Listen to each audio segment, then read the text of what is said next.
morning, grade 5. So, welcome to our literature class for today.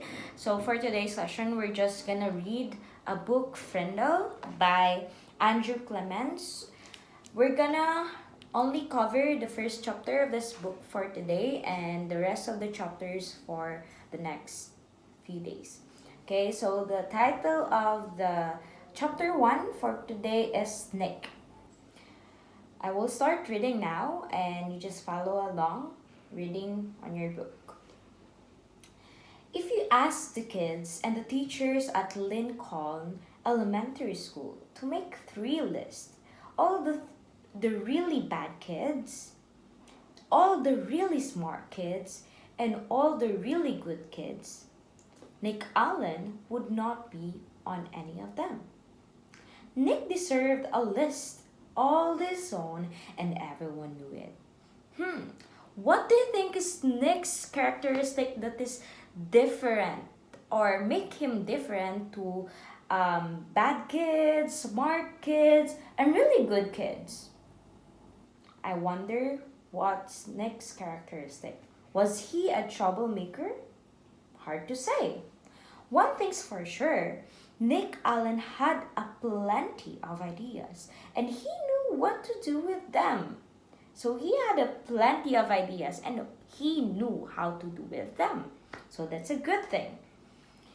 One time in 3rd grade, Nick decided to turn Miss Dever's room into a tropical island.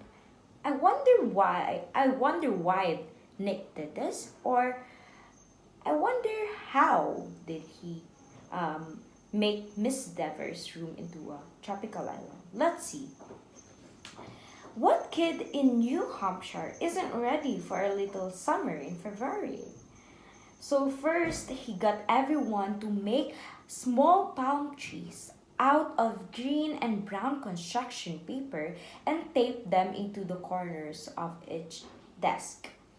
Miss Dever had only been a teacher for about 6 months and she was delighted.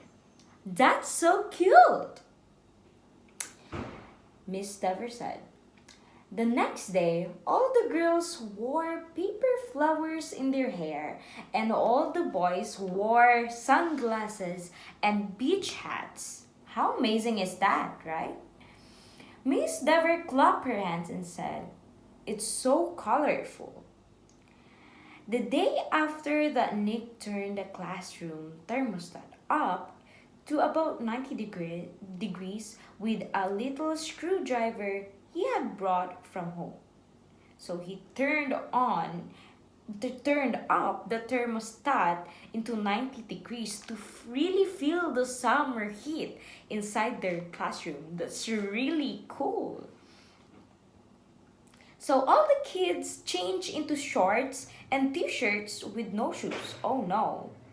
And when Miss Dever left the room for a minute, Nick spread about 10 cups of fine white sand all over the classroom floor. Oh my, Nick.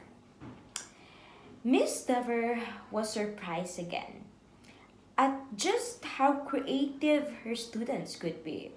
So instead of Miss Dever being mad or to her students or to Nick, she's even surprised and happy because she saw how creative her students could be, right? So, but the sun got chucked out into the hallway where Manny, the custodian, did not think it was creative at all. And he stomped right down to the office. The principal followed the trail of sand, and when she arrived, Miss Dever was teaching the hula to some kids.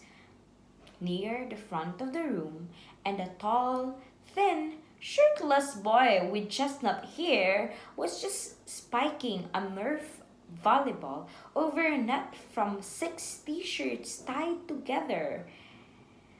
The 3rd grade trip to the South Seas ended suddenly. But that didn't stop Nick from trying to liven things up. So even though it ended suddenly, but Nick didn't stop there. Lincoln Elementary needed a good jolt once in a while, and Nick was just a guy to deliver it. How amazing Nick is. About a year later, Nick made the great blackbird discovery. One night, he learned on a TV show that red-winged blackbirds give this high-pitched chirp when a hawk or some other danger comes near. Because of the way sound travels, the hunter birds can tell where the high-pitched chirp is coming from. The next day, during silent reading, Nick glanced at his teacher. He noticed that Mrs. Avery's nose was curved, kind of like a beak of a hawk. Hmm. So Nick let out a high, squeaky blackbird peep. Mrs. Avery jerked her head up from her book and looked around. She couldn't tell who did it, so she just said, "Shh," to the whole class. A minute later, Nick did it again, louder. Beep! I don't know if that's the peep that he said, but it sounds like a bird. Sorry. It should not be like a horn of a car, but something sounds like a bird. Just imagine that. This time, there was a little giggling from the class. But Mrs. Avery pretended not to hear the sound. And about 15 seconds later, she slowly stood up and walked to the back of the classroom. Without taking his eyes off his book and without moving at all, Nick put his heart and soul into the highest and most annoying chirp of all. Beep! Mrs. Avery pounced. "Jeanette Fisk, you stop that this instant!" Jeanette, who was sitting 4 rows away from Nick, promptly turned white, then bright crimson. "But it wasn't me, honest." There was a catch in Jeanette's voice as if she might cry. Mrs. Avery knew she had made a mistake and she apologized to Jeanette. "But someone is asking for big trouble," said Mrs. Avery, looking more like a hawk every second. Nick kept reading as if he doesn't did anything wrong. And he didn't make a peep. At lunchtime, Nick talked to Jeanette. He felt bad that Mrs. Avery had pounced on her. Actually, Nick is very somehow naughty student, but he has a heart to apologize with Jeanette, right? That's a good thing. So he felt bad that Mrs. Avery hadn't pounced on her. Jeanette lived in Nick's neighborhood and sometimes they played together. She was good at baseball and she was better at soccer than most of the kids in the whole school, boys or girls. "Hey Jeanette, I'm so sorry you got yelled at during reading. It was my fault. I was the one who made that sound." "You did?" said Jeanette. "But how come Mrs. Avery thought it was me?" So Nick told her about the blackbirds and Jeanette thought it was pretty interesting.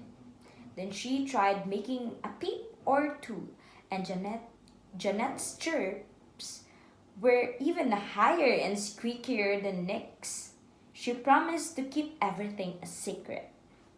For the rest of Nick's fourth grade year, at least once a week, Mrs. Avery heard a loud peep from somewhere in her classroom.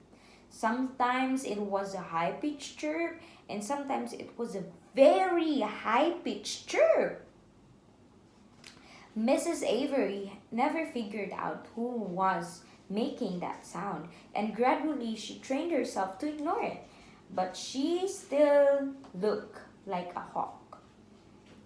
To Nick, the whole thing was just one long and successful science experiment, and Jeanette Fisk enjoyed it too. So that's the chapter one all about Nick's um, cool ideas, making what did he did in this chapter one? What did Nick do? Okay, he make their classroom as a tropical island, and he also taught Jeanette to make a bird chirp, a very high pitched chirp, right? So for the next session, we're gonna cover the chapter 2, which titled Mrs. Granger. Okay, now that we're done with Nick, so we're just gonna move into Mrs. Granger tomorrow. So I want you to close your book and answer some of the questions on your textbook there or on your paper to close this. Read that out. Okay. Thank you, everyone, and God bless, and see you next class.